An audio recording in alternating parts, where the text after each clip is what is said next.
Kisah ini diawali 4 tahun yang lalu ketika seorang letnan polisi bernama Kim Do-ki mengalami insiden berdarah di mana ibunya dibunuh secara sadis. Setelah pelakunya tertangkap, polisi melakukan reka ulang kasus pembunuhannya dengan disaksikan banyak orang, dan si pelaku melakukan reka adegan pembunuhan tanpa penyesalan dan tertawa. Hal itu membuat Mr. Kim murka dan berusaha menghakimi pelaku, bahkan sampai menghajar polisi yang mencoba mencegahnya. Kim Do-ki yang lagi depresi kemudian ngopi di angkringan Mbok Giem. Tiba-tiba dia didatangi oleh seseorang bernama Mr. Jang. Mr. Jang yang sebelumnya menyelidiki latar belakang Kim Do-ki dan kasus pembunuhan ibunya menunjukkan sebuah koran di mana di sana ada foto si pelaku, dan dia berkata, "Apakah penderitaanmu terhapus jika orang ini mati?" Kemudian Mr. Jang memberi sebuah kartu nama yang bertuliskan, "Layanan taksi mewah, jangan mati, balaskan dendammu, kami akan bantu." Setelah itu, Mr. Jang mengajak Kim Do-ki ke perusahaan taksinya, di mana dari luar seperti kantor biasa. Lalu Kim Do-ki diajak ke ruang bawah tanah, di mana di sana seperti markas Batman. Ada Batmobil yang berwujud sebuah taksi dan juga peralatan canggih ala James Bond.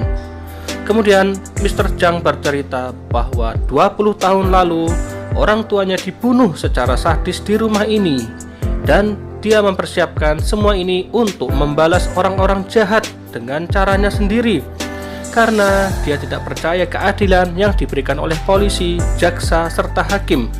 Dan dia mengajak Kim Do-ki untuk bergabung, dan cerita ini pun dimulai.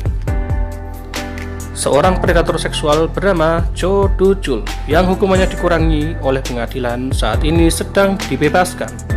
Di luar, banyak jurnalis berkumpul untuk meliput kebebasan Cho Do-chul, dan di hadapan wartawan, Cho Do-chul pura-pura mengakui kesalahannya dan minta maaf. Lalu sebuah taksi datang dan Cho Do-chul masuk. Taksi mewah tersebut dikemudikan oleh Kim Do-ki, yang saat ini dia beserta timnya akan mengirim Cho Do-chul ke suatu tempat untuk dihukum. Di jalan, ketika awak media mengikuti, Kim Do-ki segera menambah kecepatannya, dan iringan mobil wartawan dihadang oleh rekan Kim Do-ki yang pura-pura mobilnya mogok. Cho Do-chul yang menyadari ada yang aneh mencoba melawan, tapi dengan mudah dilumpuhkan oleh Kim Do-ki. Dan ketika memasuki terowongan, di sana ada Mr. Jang yang menunggu dengan mobil yang sama. Kemudian Kim Do-ki segera putar balik, dan di sana ada tim lain yang segera melepas stiker dan atribut taksi. Kemudian dengan kecanggihan ala James Bond, Kim Do-ki segera mengubah plat nomor taksinya dan keluar terowongan. Setelah itu, Cho Do-chul dikirim ke seorang rentenir yang anggap saja namanya Bu Betty. Mr. Jang memberi uang kepada Bu Betty untuk mengurung Cho Do-chul, dan disinilah tempat para kriminal dihukum. Sebuah penjara bawah tanah yang dikelola oleh mafia gelap untuk menampung orang-orang yang tidak bisa dihukum oleh pengadilan polisi, jaksa, dan hakim. Ya, mirip kayak film The Punisher, ya kalau udah pernah nonton pasti tahu. Mr. Jang sendiri tidak hanya mengelola sebuah perusahaan taksi, dia dikenal di kepolisian serta di kejaksaan berkat yayasan yang didirikannya, di mana yayasan itu memberi perlindungan korban kejahatan kekerasan yang dirugikan secara tidak wajar, dan juga memberi bantuan finansial pada korban untuk pengobatannya dan juga untuk biaya hidup agar korban kekerasan dapat hidup mandiri kembali. Sementara itu, ada sosok jaksa bernama Kang Hana yang menyelidiki kasus hilangnya Cho Do-chul. Dia adalah jaksa yang ulet dan kompeten. Dia menganggap hilangnya Cho Do-chul di terowongan bukanlah sebuah kebetulan. Dia mencurigai Cho Do-chul menghilang karena dia diculik dan tahu bahwa taksi yang membawa Cho Do-chul adalah taksi palsu. Sejauh mana Kang Hana bisa mengungkap kasus ini? Kita tunggu episode selanjutnya.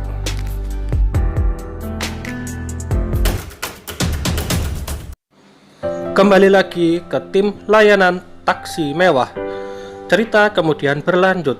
Taksi mewah mendapat klien baru, seorang wanita bernama Maria yang mendapat kejahatan kekerasan oleh majikannya hingga mencoba bunuh diri. Mulailah tim taksi mewah menyusun rencana untuk menghukum siapa saja yang terlibat di sana. Ada 3 orang yang terlibat dalam bisnis busuk ini. Yang pertama adalah seorang wanita yang anggap saja namanya Bu Bariah. Dia seorang agen asuransi dan penyalur tenaga kerja ilegal. Dia juga yang mengirim Mbak Maria untuk bekerja di perusahaan yang akhirnya membuat dia disiksa. Selanjutnya adalah pemilik perusahaan ikan, anggap saja namanya Pak Kentir. Dia adalah bos yang kejam. Semua karyawannya disekap di pabriknya dan tidak digaji, dan tidak segan untuk menyiksa karyawannya yang nggak nurut. Dan yang ketiga adalah seorang polisi yang anggap saja namanya Pak Pekok. Dia polisi korup yang disuap untuk menutupi kekerasan yang terjadi di pabrik Pak Kentir. Setelah itu, tim lapangan segera beraksi. Tim 1 yaitu Pak Haryanto dan Pak Iswahid yang bertugas menyamar sebagai tukang antar ayam chicken, di mana dia memberi obat tidur pada ayamnya. Tim 2 yaitu Kim Dogi yang bertugas mengamati lingkungan sekitar pabrik serta menyelinap ke dalam dan sebagai tukang berkelahi. Selanjutnya di tim 3 ada Mbak Go Eun yang berperan sebagai ahli IT. Kim Dogi yang menyelinap ke dalam setelah Pak Kentir dan anak buahnya tertidur karena habis makan ayam chicken. Di sini dia menggunakan insting detektifnya untuk menggambarkan tentang kejahatan kekerasan yang terjadi di pabrik ini. Keesokan harinya, Kim Dogi menemui Pak Kentir untuk menyamar sebagai pembeli. Dia ingin memesan 50 drum ikan asin ke Pak Kentir dan tenggat waktu yang diberikan 2 hari. Lalu, setelah melihat koper Kim Dogi yang banyak uang, Pak Kentir pun setuju. Pak Kentir bilang ke anak buahnya untuk mengimpor barang dari Cina dengan kualitas rendah dan mengganti labelnya dengan label Made in Korea. Dan tentunya percakapan ini sudah disadap oleh Pak Haryanto dan Pak Iswahid. Pada malam hari, anak buah Pak Kentir yang anggap saja namanya Mas Bejo akan mengirim barang untuk pesanan Kim Dogi. Tapi di jalan Mas Bejo dihadang Kim Dogi yang pakai topeng. Setelah Mas Bejo dilumpuhkan, paket kirimannya dicuri. Keesokan harinya, Kim Dogi kembali datang ke pabrik dan berpura-pura kecewa karena pengirimannya terlambat. Dan dia minta pesanan 20 drum lagi. Dan anak buah Pak Kentir kali ini membawa sejumlah preman untuk mengawal pengiriman. Di jalan, dia bertemu lagi Kim Dogi yang pakai topeng. Tapi semua preman itu bisa dilumpuhkan Kim Dogi dengan mudah. Dan paket kiriman kali ini pun dicuri. Pak Kentir yang makin bingung karena paket kirimannya 2 kali dicuri, sedangkan dia harus memenuhi 70 drum ikan asin pesanan Kim Dogi. Lalu dia mencoba browsing Google mencari supplier ikan asin, tapi semua sudah dihack sama Mbak Go Eun. Sehingga ketika Pak Kentir mencoba menghubungi nomor yang ada, dia justru menghubungi Mbak Go Eun dan melakukan pemesanan ikan asin.